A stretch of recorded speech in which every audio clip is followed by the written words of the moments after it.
Hi, this is Mr. Evans. This essay looks at Elkington's triple bottom line, and the question is, discuss the extent to which Elkington's triple bottom line would inevitably improve the operational performance of a manufacturing business.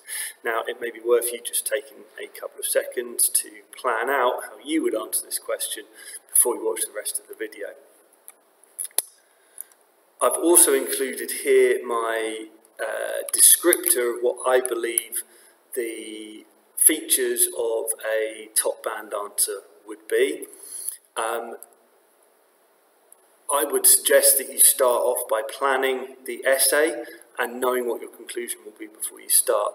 If you've got a plan for your essay, it's going to help keep you a lot more focused while you're writing the essay. If you're writing an essay and you don't know where you're going with it, you're not really focused on what you're saying in the moment because you're trying to think 3 steps ahead as to what you're going to be saying in your conclusion. If you've planned the essay, you know what your conclusion will going to be, and you've got a rough idea of the points that you're going to bring up in each paragraph. It's going to help you focus on the actual words that you're writing as you're writing it, which is going to make your essay better. And it gives a nice shape to the essay overall if it's very clear that you have thought about what you're going to say in advance, and then you get on and say it through analysis, application and evaluation. Point number 2 here, you're going to start your essay with a clear definition. Well, to a certain extent that is optional. The examiner's reports make that clear. You don't need to start with a definition. If you do make it very clear that you understand the key terms in the essay throughout the essay, then you will obviously understand what the key terms are. The point of the definition is to, straight off the bat, show the examiner you know what you're talking about. So the clear definition is optional. I find sometimes it helps to clarify my thinking and just get me settled into the essay. Certainly signposting to the examiner how you're going to conclude your essay may be important to build the confidence in the examiner that you know where you're going with your essay. And it gives it a nice shape as well if you tell them what the conclusion is going to be before you actually get into the analysis. This point here, you have at least 4 clear paragraphs, an intro, 2 analytical points and a conclusion, each separated with a line in between. Well, this will vary from essay to essay. Sometimes you'll want to have more paragraphs than that, but I would say this should be your basic essay plan, where you develop at least 2 analytical points. And this idea of separating each paragraph with a line in between, well, this comes from my experience as an examiner. Now, I know that when I am marking, say, 50 essays, or trying to mark 50 essays in one go, if I look at, just the way it's presented on a page, and I can see the structure that the student has used, just from looking, before I even read anything, if I know when the end of that paragraph is coming, that helps me out as an examiner. As an examiner, you don't want huge, long paragraphs. Mentally, you get a break at the end of each paragraph and get to reflect on what you've read. If it's not clear where those paragraphs are, or that break is for the examiner, that can be stressful for them, and you don't want a stressed examiner reading your essay. So structure it really nicely so there's clear paragraphs in the essay, all of which should contribute to answering the question. The points here that I've highlighted in blue are about the analytical part of the essay, and the points here in yellow are about the conclusion. So here's how I've tried to answer this question.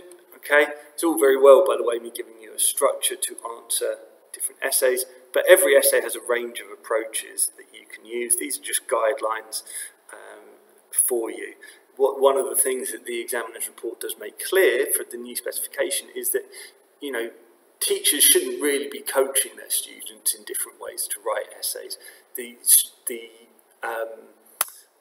Giving people a set structure. So there is flexibility, and the examiner should realise that there's flexibility. And as long as your essay answers the question with application, analysis and evaluation, you should score a decent mark. So having said that, let's have a look at how I've approached this essay. Businesses following Elkington's triple bottom line would tend to take a profit-satisficing approach to setting their organisational objectives and strategy. A manufacturer adopting this method may need to change from the traditional approach of favouring shareholders and following a strategy of profit maximisation. Okay, so I've tried to explain in this opening paragraph that I understand that Elkington's triple bottom line is more about just maximising profits for shareholders. It's about people and planet as well, and taking a profit-satisficing approach when the organisation is setting their strategy. So I haven't really signposted to the examiner what my conclusion is going to be here, but I've at least explained and got some knowledge in and shown that I understand what Elkington's triple bottom line is. A manufacturer following Elkington's triple bottom line could find their operational performance affected in a number of ways. If the business were to follow a strategy to have a positive impact on all stakeholders, i.e. the people element of the bottom line, they may begin to follow a soft HR strategy where their workers are treated as an asset to the company. As a result, the workers may feel valued, and the manufacturer may end up fulfilling their self-esteem needs identified in Maslow's hierarchy.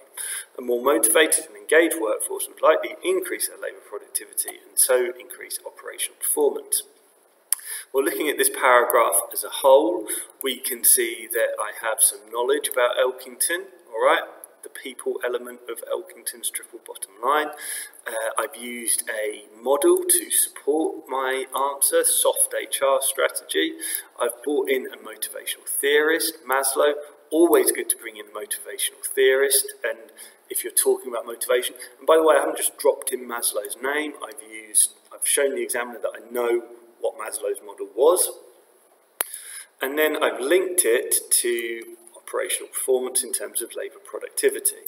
So hopefully you can see how this builds up into an answer that into a paragraph that's answered the question. Arguably I could have done more application to the context, which is a manufacturer, i.e. making things.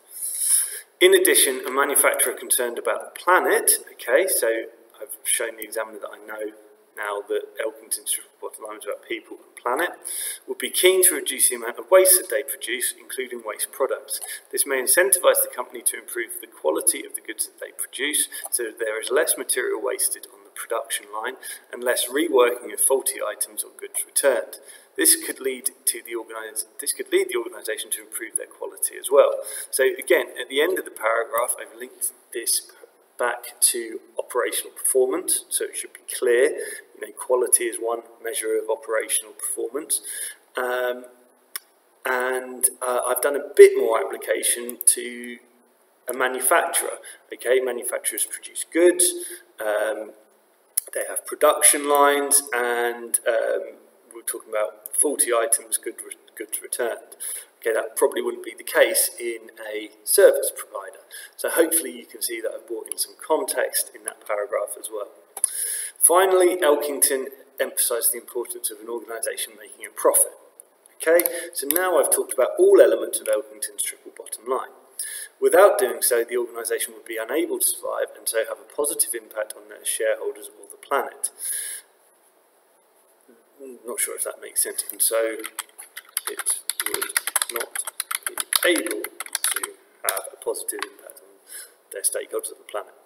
Therefore, there is a large incentive for the company to satisfy their customers by producing good quality goods. That should probably be high quality, shouldn't it? I did do this in time conditions. In addition to this, the company may receive positive public relations and word-of-mouth advertising because of the way they treat their staff and other stakeholders. This could increase sales, boosting the company's capacity utilisation and helping to reduce costs. Okay, so what I'm saying is that Elkington says it's important to make a profit, therefore the company's got to satisfy their customers by producing good products. They're going to also hopefully receive positive public relations, word-of-mouth advertising because they're treating the staff and the planet well, therefore boosting sales, and linking to an increase in capacity utilisation and reducing unit costs. And now I've talked about labour productivity, I've talked about quality, I've talked about capacity utilisation, and I've talked about unit costs. So in each of these paragraphs, hopefully the examiner can see that I've mentioned a lot of ways that we can measure the operational performance of a business. However, it is not inevitable that the organisation will improve their operational performance. So I'm clearly, hopefully answering the question, inevitably improving the operational performance. The costs of monitoring its performance in terms of impact on both planet and people can be difficult and time consuming. This adds costs to the organisations and may well reduce their profits. If a manufacturer suffers from falling profits, they have less to invest in things like staff training, new production processes or other innovations. This could damage the organisation's ability to improve its efficiency, and therefore both capacity utilisation and labour productivity may not improve whilst unit costs remain high. Okay, so I've tried to evaluate in terms of the increased costs of following Elkington's triple bottom line, reducing their profits, fewer profits to reinvest in staff training, etc., and therefore a deterioration in operational performance. So I've tried to look at both sides of the argument and bring in some balance at that point. So, in terms of my conclusion, the first thing I should do is answer the question. In conclusion, I think that in the long run, a manufacturer using Elkington's triple bottom line will improve its operational performance because sales should increase due to the reputational gains and due to probably reputational gains, and its staff will be more motivated. Therefore, the organisation will be able to invest in better staff training and labour productivity, and capacity utilisation should rise whilst unit costs fall. Maybe I haven't explained this as well as I should. Sales going up and staff are motivated should mean better productivity, capacity utilisation increases, and therefore unit costs falling. So anyway, hopefully it should be clear that I have linked Elkington's triple bottom line to an increase in performance, and I've done some evaluation because I've said that this will be a long-run effect. What's the problem with my conclusion? Where's my balance? However, changing the culture of an organisation can be difficult and time-consuming, as there may be a period of adjustment in which labour productivity falls, as staff may not be used to the new strategy. Okay, so I've tried to incorporate some element of balance, and this is kind of going back to my introduction, where we're going to have to change from our strategy of profit maximisation to one of profit satisficing. Probably to give the essay a bit of better shape, I could have improved this final line, as there may be a period of adjustment in which labour productivity falls as staff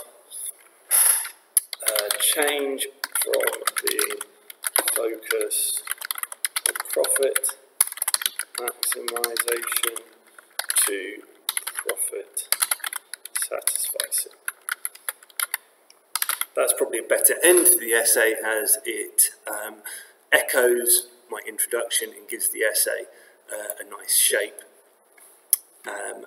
including some balance in my conclusion there. If I had to be really critical, I would have said possibly giving some examples of specific manufacturers might help. But I would imagine that this essay would get into the top band nevertheless.